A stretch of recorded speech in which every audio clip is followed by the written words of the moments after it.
Praise the Lord. I greet you very good morning in the precious name of our Lord and Savior Jesus Christ. మన ప్రభువును రక్షకుడైన యేసుక్రీస్తు నామంలో మీ అందరికీ శుభాలు తెలియజేస్తున్నాను. ఎలా ఉన్నారు? మీరంతా బాగున్నారా? మీకోసం ఎల్లప్పుడూ ప్రార్థన చేస్తున్నాను. దేవుడు మీకు సహాయం చేయాలని, మీ జీవితంలో మేలు చేయాలని మీకోసం నేను ప్రార్థన చేస్తున్నాను. ఓ దేవుని సేవకుడు లెక్కపెట్టి చూస్తే బైబిల్లో మొత్తం 8,000 వాగ్దానాలు ఉన్నాయంట. ఆదికాండం మొదలుకొని ప్రకటన గ్రంథం వరకు కూడా. దేవుడు ఎందుకు వాగ్దానాలు మనకు అనుగ్రహించారు? బైబిల్ చదివిస్తుంది దేవుని వాగ్దానాలు అమూల్యమైనవి, అత్యధికమైనవని. ఆ వాగ్దానాలు మనకు ఎందుకు అనుగ్రహించబడ్డాయంటే అవి మన జీవితం నెరవేర్చబడ్డానికే, మనల్ని దురాశల నుండి, భ్రష్టత్వం నుండి తప్పించడానికే. కాబట్టి ప్రతిరోజు వింటున్న ఈ వాగ్దానాల మీద విశ్వాసం ఉంచండి.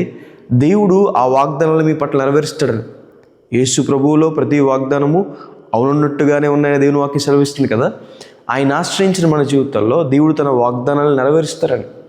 ప్రతిరోజు కూడా బైబిల్ గ్రంథంలోంచి ఒక వాగ్దానం ధ్యానం చేస్తున్నాం కదా. ఈరోజు కూడా ఒక వాగ్దానం ధ్యానం చేద్దాం. చూడండి, బైబిల్ చిన్న వాళ్ళంతా ఓపెన్ చేయండి. ద్వితీయోపదేశకాండము 4వ అధ్యాయము 31వ వచనంలో రాయబడింది. నీ దేవుడైన యెహోవా కనికరము గల దేవుడు గనుక ఈ చెయ్యి విడువడు. హల్లెలూయా. దేవుడు కనికరం కలిగిన వాడని, జాలి దయ కలిగిన వాడని దేవుని వాక్యం సెలవిస్తుంది. దేవుని కనికరాన్ని మన జీవితంలో ఎప్పుడు పొందుకుంటాం? తన అతిక్రమాన్ని దాచిపెట్టేవాడు వర్ధిల్లడు కానీ దాన్ని ఒప్పుకొని విడిచిపెట్టేవాడు కనికరం పొందిన దేవుని వాక్యం సెలవిస్తుంది. ఒక వ్యక్తి దేవుని దగ్గరకు వచ్చి తన పాపాలు ఒప్పుకున్నప్పుడు దేవుడు అతని మీద కనికరపడతాడని, జాలి పడతాడని దేవుని వాక్యం సెలవిస్తుంది. కనికరం గల దేవుడు మన జీవితంలో చేసే మేలు ఏంటి? ఆయన మనల్ని విడిచిపెట్టక తోడై ఉంటాడని. కష్టాల్లో, శ్రమల్లో, ఇబ్బందుల్లో, అనారోగ్యాల్లో ఎంతమంది విడిచిపెట్టేసినా సరే దేవుడు మాత్రం మనల్ని విడిచిపెట్టరని. హల్లెలూయా. ఆయన మీకు ఎప్పుడూ తోడై ఉంటారని. గాఢాంధకార సమయంలో కూడా, చీకటి సందర్భాల్లో కూడా, మీ జీవితంలో అన్ని దారులు మూసుకున్నప్పటికీ కూడా దేవుడు మాత్రం మీకు తోడై ఉంటారని. దేవుడికున్న ఒకనొక పేరు ఏంటంటే ఎమాన్యుల్, అనగా దేవుడు మనకి తోడని.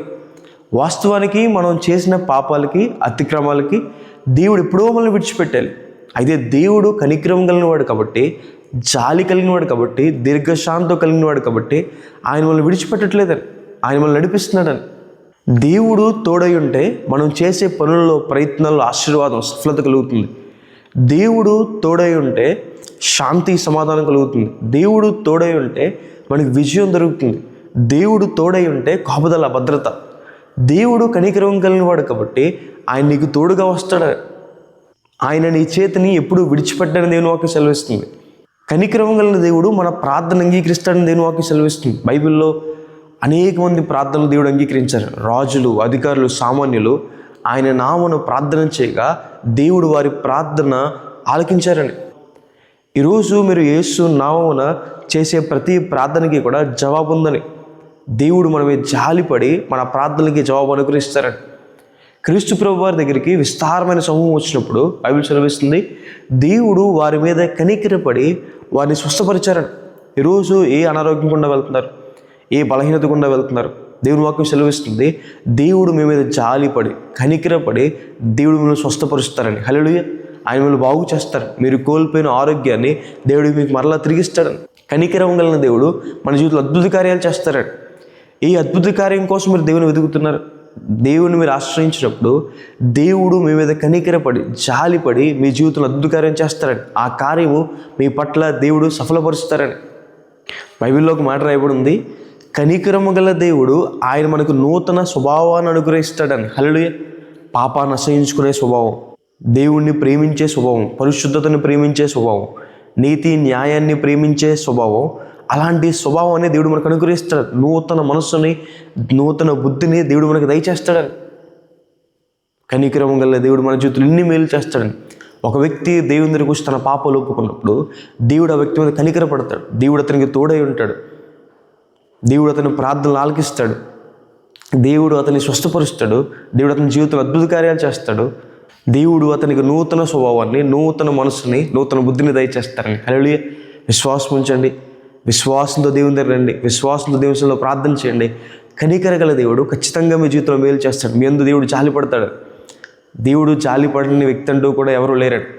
ఆయన ఆశ్రయించిన వారందరి మీద కూడా దేవుడు జాలి దయ చూపించేవాడని. కాబట్టి ప్రార్థన చేసుకుందాం. చూడండి. సర్వశక్తిమంతుడ, జీవం గల దేవ యేసయ్య, మహోన్నతుడ, మహిమ గల దేవ, మీకు వేలాది వేలాది వందనాలు యేసయ్యా. ఈరోజు ఈ వాగ్దానం ద్వారా మాతో మాట్లాడినందుకు దేవా మీకు వందనాలు. మమ్మల్ని దర్శించినందుకు దేవా మీకు వందనాలు. ప్రియులు ఎంతమంది అయితే ప్రభావ ఈ వాగ్దానం వీక్షించారో ప్రభావ వారి జీవితంలో మేలు చేయండి. మీ సహాయాన్ని సహకారాన్ని అందించుకునే దేవా ప్రతి మాలుకుంటున్నాను యేసయ్యా. వారి ప్రతి అవసరాలు తీర్చండి. మీరే వారికి తోడైండండి ప్రభావ. మీరే ప్రభావ వారిని ముట్టండి, స్వస్థపరచండి. ఆర్థిక ఇబ్బందుల నుంచి బయటికి తీసుకురండి, కృప చూపించండి.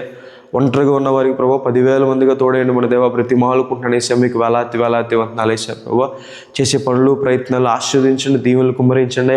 ఎగ్జామ్స్ రాసే వారికి తోడైండండి, జ్ఞానాన్ని దయచేయండి ప్రభావ. మీరే కృప చూపించండి ప్రభావ. మీకు వేలాది వేలాది వందనాలు యేసయ్యా. అనారోగ్యంతో ఉన్న వారిని ముట్టండి, స్వస్థపరచండి. గొప్ప కార్యాలు చేయబడి దీవెనలు కుమ్మరించుకొని యేసు నామమున అడిగి వేడుకుంటున్నాను తండ్రి. Amen. God bless you. God bless India.